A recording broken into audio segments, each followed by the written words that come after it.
Some kids are born on the street and they grow up on the street and they're good. They know how to survive. They're survivors. Even more children are trying to learn how to survive on their own. Over the last 2 years, government officials have seen an increasing number of runaways.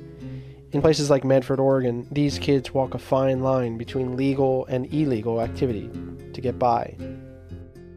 At this place, not only was it my home, but at least it taught me a good experience. Nikki Hall is 17 and squatting in a foreclosed house. It would have been really a lot better if my parents could actually keep the house. But her parents weren't able to keep the house. After her father had a triple bypass, the medical bills piled up. They missed one mortgage payment, then another. The house went into foreclosure. Then her parents moved to a trailer park a couple towns away. Nikki decided to stay to finish the school year, sometimes inviting friends over when she's lonely. In the beginning, it was fun. Then when I lost my job, that's when it really became hard. Because everything started getting shut off, water, and then gas. We have to go find our own food. We didn't know how we were going to cook some of the food.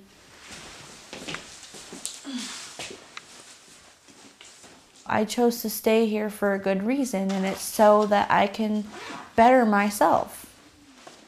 I'm the only one in my family that's gonna go to college. And having to do it on your own without a job is totally like a new stress level, and it kind of makes you realize, wow, I don't want to be like this for the rest of my life. Nikki can tell you 5 ways to break into a house like this, but she ate dry cereal for weeks because she didn't realize you could boil water in a microwave to make ramen noodles. Kids like Nikki, left on their own far too early, are petulant and street savvy, but children nonetheless. I seriously cannot sleep without this bear. I don't know why, I just can't. Over the last 2 years, as the economy worsened, officials and experts have seen an increasing number of children on their own and on the streets. For Nikki, the everyday challenges are both large and small. She steals water from her neighbor's hose to wash her one set of silverware. When she's lucky enough to get meat from the soup kitchen, she cooks it on a piece of chicken wire stretched over a Bunsen burner she recently found. When I went over to my friend's house to make dinner, and I washed all her dishes, and she's like, why did you do that? I was like, because the feeling of water on my hands feels great. She's just like, you're such a dork, but it does. Once you realize, once you have to take away the things that somebody really needs, it's like, wow, you really do have to actually go and put effort into trying to survive. Even I would say I have it made. I know people that actually do live out in Hawthorne, out in the park, and it's that's so sad. Down at Hawthorne Park is usually our kind of hangout spot. We'll have these kids that run away, just family members and friends of friends that they're 12, 13, really young ages that don't know what they're doing. So they'll come hang out and we'll give them a place to sleep for a night or two, somewhere warm, get some food in them. That's Clinton Ankers. He's 18 and has been living on the streets since he was 12. His dad was violent, mom was hooked on meth. At Hawthorne Park, Clinton is kind of a guardian who looks after kids who are new to the streets. He says he's been seeing more runaways coming to the park. Runaways like this girl they call Bug. Bug, we've tried to make her go home 1,000,000 times. It actually worked until her mom kicked her out again. We got her to go home for about a week. I spoke with Bug's social worker who asked that we not contact her mother. Well, my mom, she doesn't hit me often. She says it's when I push her to the point, and every time she hits me, the next day she'll be like, oh, I'm sorry, I promise I won't ever hit you again. And then she'll turn around and do it again. We've been teaching her how to make tents out of tarps and random things you can find, and kind of mushrooms and berries are okay to eat and when they come out, and how to hide your stuff, camouflage your gear with leaves and stuff.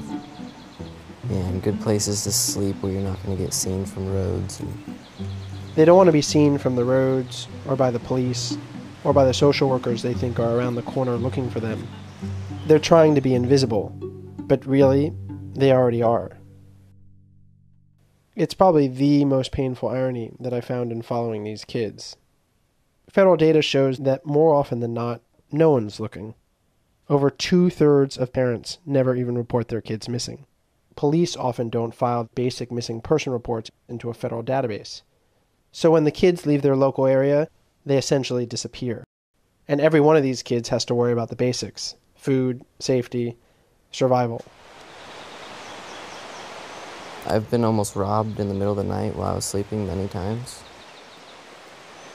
I went almost a week without eating once. I mean, that's why I keep peanut butter in my bag. Just as long as you just eat a spoonful of peanut butter, like every few hours, it'll keep you at least energized, and you won't starve. But your body gets used to it after a while. It's clear that without the support of a family or home, these kids get used to worse things than hunger. In more than 50 interviews with runaways in 8 states, many kids told me they survived by selling drugs, panhandling, and prostitution. I have my morals that I keep. Even if I am starving, about to die, I wouldn't do that. I've met people that are like that, and I don't see how they could. Because there's many ways of surviving without having to have money. For Clinton, he's learned how to go long periods surviving on very little, but he doesn't recommend it. I've seen lots of people just give up and they get hurt, or they go to jail, or they just end up right back at home again. So if you have a good, safe place to stay with food, then there's no reason to run away.